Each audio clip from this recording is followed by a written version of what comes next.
elecciones presidenciales en dos países de la región. Estamos hablando de Venezuela y de Colombia. Esta noche nos acompañan Francisco de Belaúnde y Francesco Tucci, a quienes le damos la más cordial bienvenida. Justamente para hablar de este tema, Enrique, vamos a presentar primero un informe al respecto. Adelante.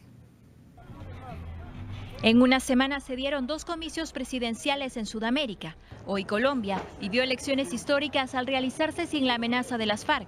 En Bogotá se vio la movilización de votantes en una jornada que transcurrió en calma, pese a que la campaña en sí fue bastante crispada por un inédito duelo de facciones derechistas e izquierdistas. Según el escrutinio parcial de la registraduría, habrá segunda vuelta entre el conservador Iván Duque, el hijo político del expresidente Álvaro Uribe, y Gustavo Petro, antiguo guerrillero del grupo rebelde M-19 y exalcalde de Bogotá.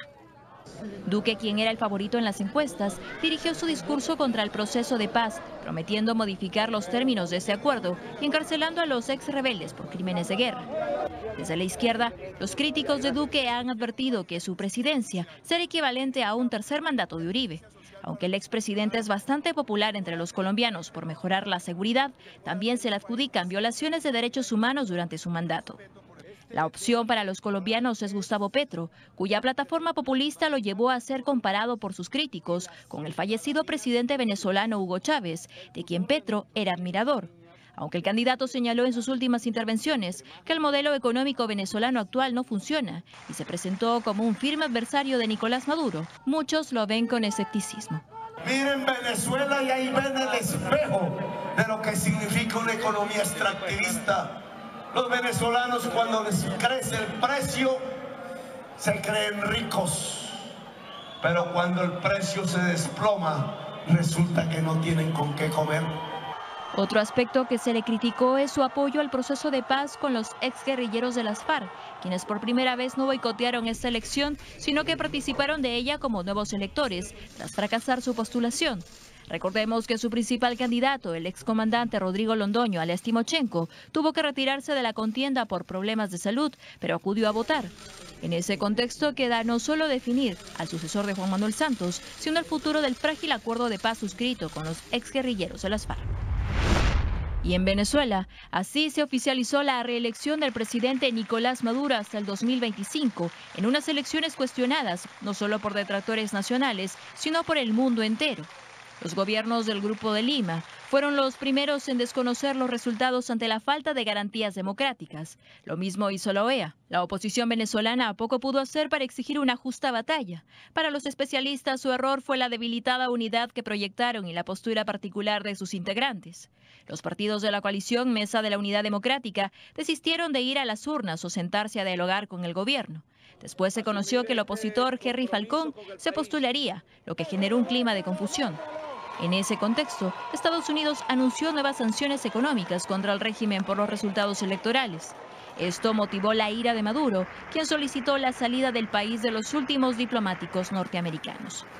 Y en uso de mis facultades como presidente de la República, he declarado persona no grata y anuncio su retiro en 48 horas del encargado de negocios de Estados Unidos de Norteamérica, el señor Thor Robinson, y del jefe de la sección política, el señor Brian Naranjo. Deben irse del país en 48 horas, en protesta y en defensa de la dignidad de la patria venezolana. Apenas 9 países reconocieron la reelección de Maduro, entre ellos Cuba, Bolivia, Rusia y China. Con más enemigos que aliados, el gobierno venezolano intentó suavizar su imagen con la liberación de presos políticos.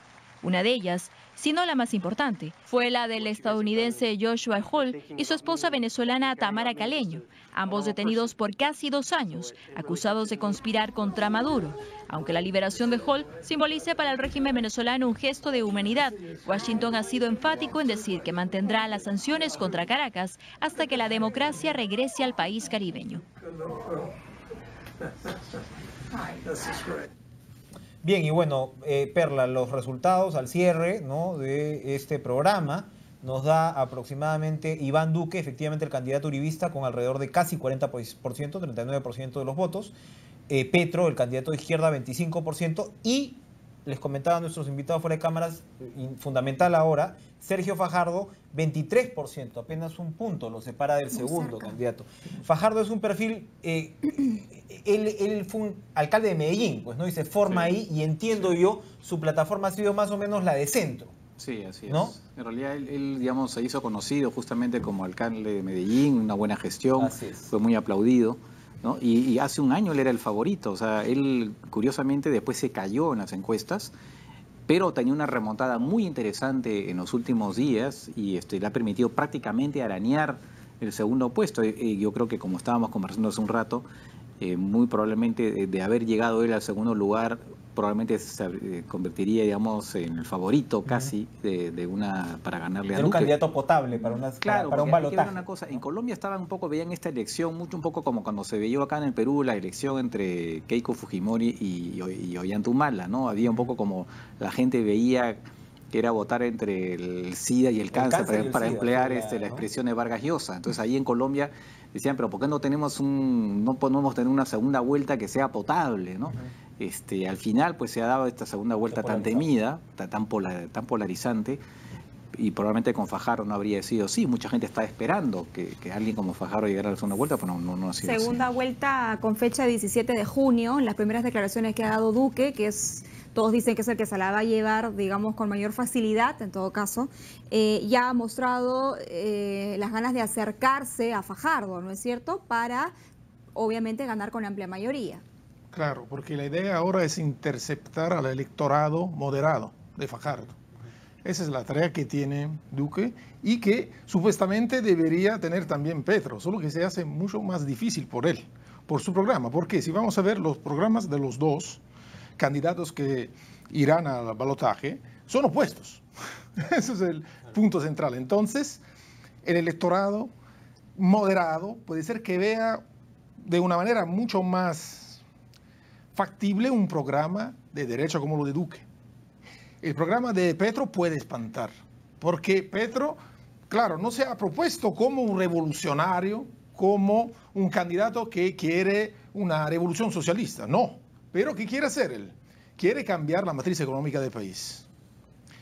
Apoya el proceso de paz por cómo se ha hecho hasta ahora. Está en favor de una mayor justicia social que puede golpear a los intereses también de una parte importante de la parte empresarial que apoya a Duque. Entonces tenemos dos visiones también del país que son distintas. Ahora, el candidato Duque, que es muy joven, pues es el candidato uribista, ¿no? Un tipo de 41 años, ¿no? O sea, realmente joven, virtualmente desconocido hasta hace no mucho tiempo, ¿no? Así era senador. Exacto, ¿no?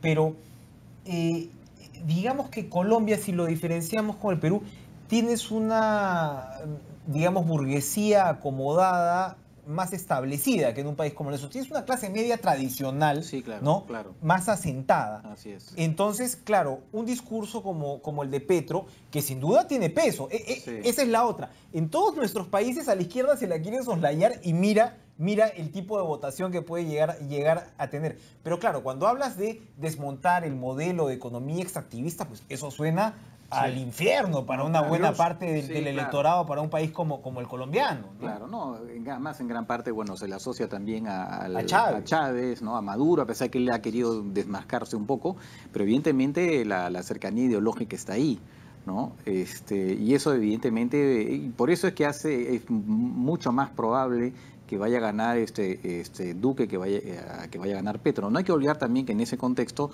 el Congreso que fue elegido en marzo es un Congreso dominado básicamente por la derecha, por el centro, o sea, la izquierda no le ha ido bien, ¿no? Entonces, ahí también se ve que en Colombia, a pesar de todo, a pesar de este buen resultado de Petro en medio de todo, bueno, pero representa en medio de todo un 25%, una cuarta parte del electorado.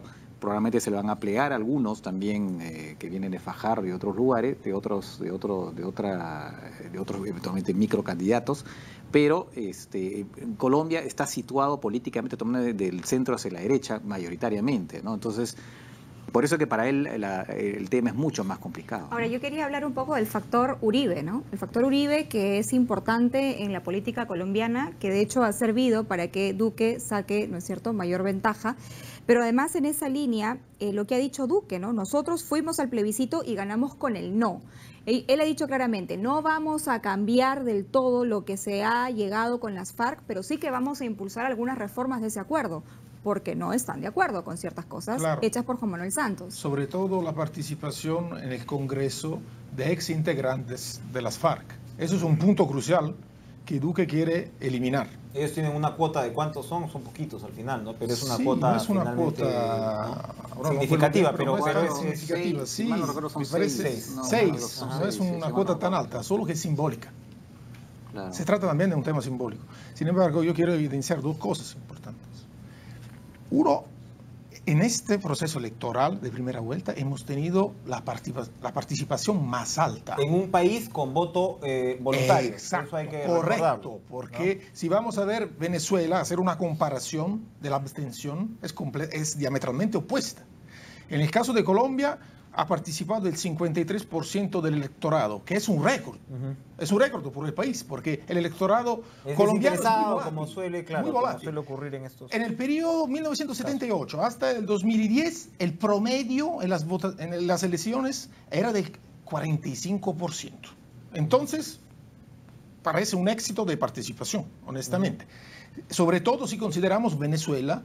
También en Venezuela el voto no es obligatorio y que hemos tenido una participación minoritaria del 46% de los electores. Entonces tenemos este dato importante, una participación y, disculpe, una cosa más, es la primera vez desde décadas que llega al balotaje un candidato de izquierda. Eso también realmente tenemos que subrayarlo, es la primera vez, porque antes...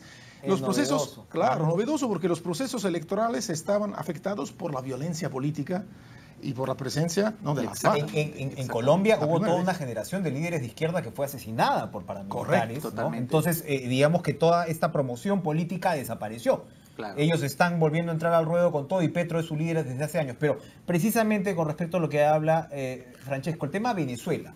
¿Cómo juega en esta ecuación que finalmente pues es una ecuación regional, vecinal, crítica? Precisamente, ¿no? Precisamente Petro aparece como alguien ligado al chavismo. Entonces eso evidentemente hace de él una persona que puede espantar fácilmente a gran parte y con la elección esta cuestionada de Maduro, ¿qué ocurre finalmente en este escenario? Digamos, se ve que él podría llevar al país a una situación similar. O sea, esa es un poco la imagen que se está transmitiendo de parte de Petro, que evidentemente tiene una cercanía ideológica, pero evidentemente de ahí a decir que necesariamente llevaría al país a un escenario venezolano, bueno, es una conjetura en todo caso, ¿no?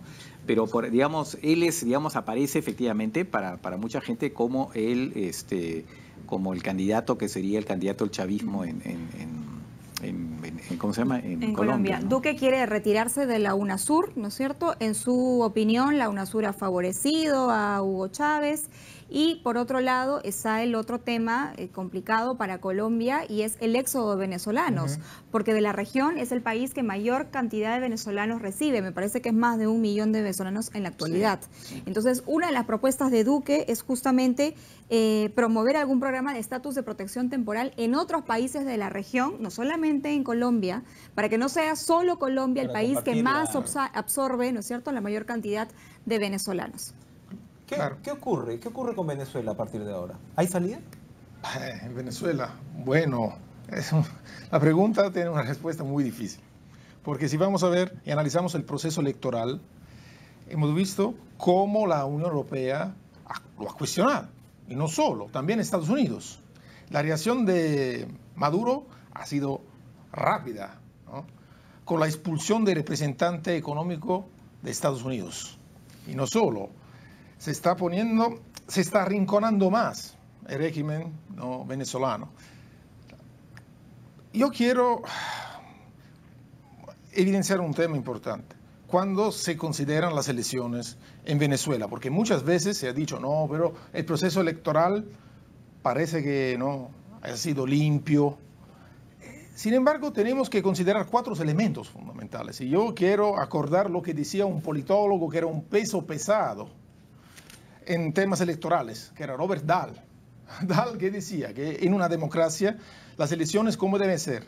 Deben ser prácticamente limpias, libres, periódicas y competitivas. Cuando falta uno de estos elementos, entonces ya se ven afectadas. En el caso de la libertad, ¿no? En Venezuela, si no es posible la libre participación de los partidos de oposición y de los líderes de oposición, entonces ya se ve afectado el proceso electoral en la base. Entonces después puede ser el proceso en sí mismo limpio el día de la selección, pero claro, no participaron todos los representantes de la oposición. El drama en Venezuela, ¿no? Claro, claro. Vamos a irnos una pausa. Una pausa, claro que sí. Hacemos una pausa comercial y vamos a regresar además con la palabra de Marco Aurelio de Negri esta noche. Ya volvemos.